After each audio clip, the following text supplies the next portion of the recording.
आज हम बिहारी जी के बारे में अध्ययन करेंगे। बिहारी लाल का जन्म 1959 के आसपास ग्वालियर में हुआ। वे जाति के माथुर चौबे थे। उनके पिता का नाम केशव राय था।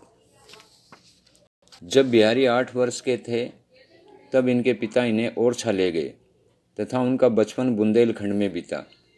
इनके गुरु केशवदास थे और युवावस्था ससुराल मथुरा में व्यतीत हुई।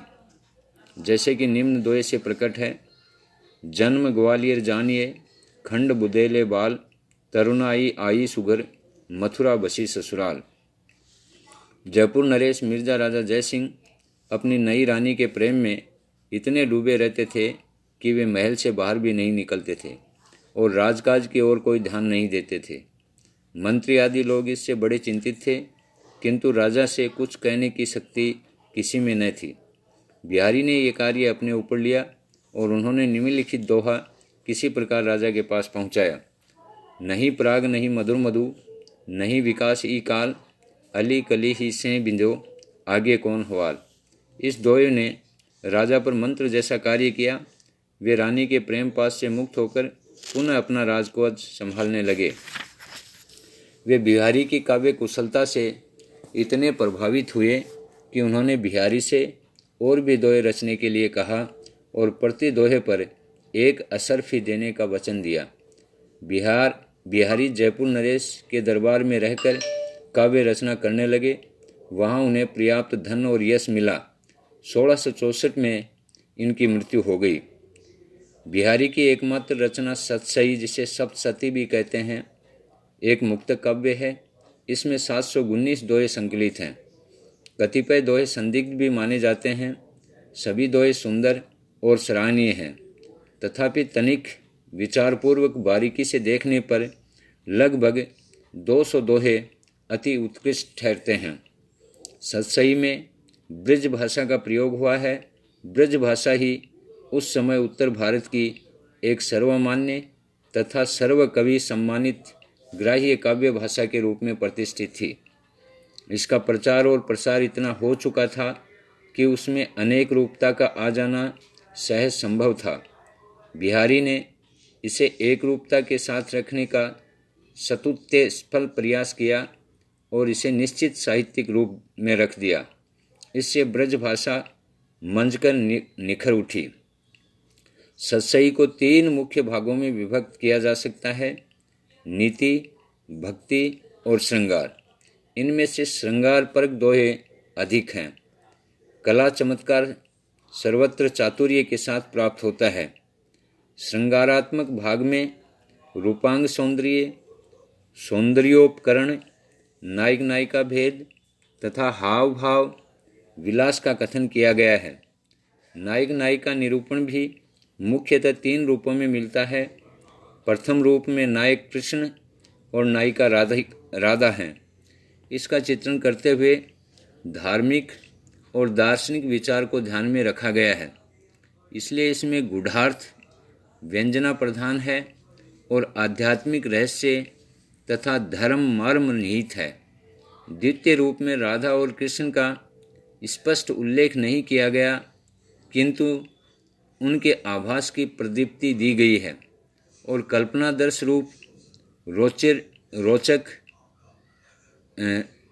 रोचकता के साथ में प्रस्तुत किया गया है और साथ में व्यंजना प्रधान है। इसमें लौकिक वासना का विलास नहीं मिलता। तृतीय रूप में लोक संभव नायक नायिका का स्पष्ट चित्र है। इसमें भी कल्पना कला कौशल और कवि परंपरागत आदर्शों का पुट पूर्ण रूप में प्राप्त होता है। नितांत लौकिक रूप बहुत ही न्यून और बहुत ही कम है। सतसई के मुक्तक दोहों को क्रमबद्ध करने के प्रयास किए गए हैं। 25 प्रकार के क्रम कहे जाते हैं, जिनमें से 14 प्रकार के क्रम देखे गए हैं। शेष 11 प्रकार के क्रम जिन टीकाओं में हैं वे प्राप्त नहीं हैं, किंतु कोई निश्चित क्रम नहीं दिया जा सकता। वस्तुतः बात ये जान पड़ती है कि ये दोहे समय समय पर मुक्तक रूप में ही रचे गए, फिर चुन चुनकर एकत्रित कर संकलित कर दिए गए। केवल मंगलाचरणात्मक दोहों के विषय में भी इसी से विचार वैचित्र्य है। यदि मेरी भवबाधा हरो इस दोहे को प्रथम मंगलाचरण दोहे के रूप में माना जाए तो यह केवल राधोपासक होने का विचार स्पष्ट होता है, और यदि मोर मुकुट कटिकाचनी दोहे को लें तो केवल एक विशेष बानक वाली कृष्ण मूर्ति ही बिहारी की अभीष्टोपास्य मूर्ति मुख्य ठहरती है। बिहारी वस्तुतः कृष्णोपासक थे, यह स्पष्ट है। सत्सई के देखने से स्पष्ट होता है कि बिहारी के लिए काव्य में रस और अलंकार चातुर्य, चमत्कार तथा कथन कला कौशल की अनिवार्य और आवश्यक हैं। उसके दोहों को दो वर्गों में इस प्रकार भी रख सकते हैं। एक वर्ग में वे दोहे आएंगे जिनमें रस रोचिर्य का प्राबल्य है और रसात्मकता का ही विशेष ध्यान रखा गया है। अलंकार चमत्कार इनमें भी है किंतु विशेष प्रधान नहीं, वरन रस परिपोषकता और भावोत्कर्षता के लिए ही सहायक रूप में यह है। दूसरे वर्ग में वे दोहे हैं जिनमें रसात्मकता को विशेषता नहीं दी गई, वरन अलंकार चमत्कार और वचन चातुरी अथवा कथन कला कौशल को ही प्रधानता दी गई है। किसी विशेष अलंकार को उक्ति वैचित्र्य के साथ सफलता से निभाया गया है। इस प्रकार देखते हुए भी ये मानना पड़ता है कि अलंकार चमत्कार को कहीं नितांत भुलाया भी नहीं गया है। रस को उत्कर्ष देते हुए भी अलंकार कौशल का अपकर्ष भी नहीं होने दिया गया है। इस प्रकार कहना चाहिए कि बिहारी रसालंकार व सिद्ध कवि थे, रस सिद्ध ही नहीं। नीति विषयक दोहों में वस्तुतः है सरसता रखना कठिन होता है। उनमें उक्ति औचित्य और वचन वक्रता के साथ चारु चात्रीय चमत्कार भी प्रभावोत्पादक और ध्यानाकर्षण में सहायक होता है। ये बात नीतिपरक दोहों में स्पष्ट रूप से मिलती है। फिर भी बिहारी ने इनमें सरसता का सराहनीय प्रयास किया है। ऐसी ही बात दार्शनिक सिद्धांतों और धार्मिक भाव मर्मों के भी प्रस्तुत करने में आती है, क्योंकि उनमें अपनी विरसता स्वभावतः रहती है। फिर भी बिहारी ने उन्हें सरसता के साथ प्रस्तुत करने में सफलता पाई है। भक्ति के हार्दिक भाव बहुत ही कम दोहों में दिखाई पड़ते हैं। समयावस्था विशेष में बिहारी के भावुक हृदय में भक्ति भावना का उदय हुआ और उसकी अभिव्यक्ति भी हुई। बिहारी में दैन्य भाव का प्राधान्य नहीं है। वे प्रभु प्रार्थना करते हैं किंतु अतिहीन होकर नहीं, प्रभु की इच्छा को ही मुख्य मानकर विनय करते हैं।